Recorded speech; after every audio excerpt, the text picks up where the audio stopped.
Old friends pass away, new friends appear. It's just like today's. An old day passes, a new day arrives. The important thing is to make it meaningful. A meaningful friend, or a meaningful day. Every culture has its own perception of time. Every culture views friendship and the perception of time in a separate light. In some countries, people dedicate their lives to build a strong relationship with their families, like the Arabic people, while others mainly dedicate their lives for their career, like the Japanese. I have to rush, says the American. My time is up. The Arab, scornful of this submissive attitude to schedules, would only use this expression if death were imminent. The Western European and North American countries view time as a linear vision. Time has a beginning and an end. This culture is fast-paced compared to other cultures. When Western cultures make a decision about business, they will see it as final when they come to an agreement, and so they don't have to rethink or adjust the agreement. They want to do as much as possible in the time they have. The Arabic countries view the perception of time as a flexible vision. Being late to an appointment or taking a long time to get down to business is the accepted norm for most Arabic countries. For flexible time cultures, schedules are less important than human feelings. When people and relationships demand attention or require nurture, time becomes a subjective commodity that can be manipulated or stretched. Meetings will not be rushed or cut short for the sake of an arbitrary schedule. Time is an open-ended resource. Communication is not regulated by a clock. In Asia, the people view the perception of time as a cyclical vision. Asian culture takes the concept to a next step.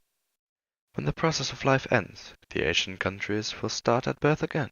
The Asian countries are slower paced than the Western European countries.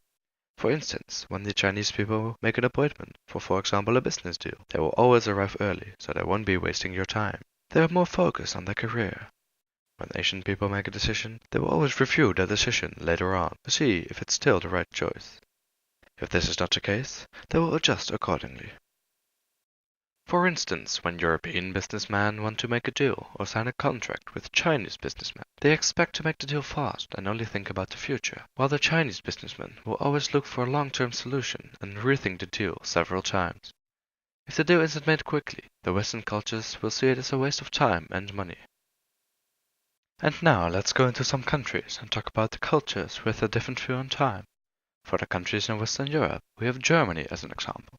The Germans who have their own word for being precisely on time, überpünktlich. And then you have the Estonians, saying that wasting time is like stealing from yourself. And also in Switzerland, they use time for advertising slogans like, time is everything. While for the Arabic or Mediterranean countries, we have, for example, the Italians, who say, since the house is on fire, let us warm ourselves.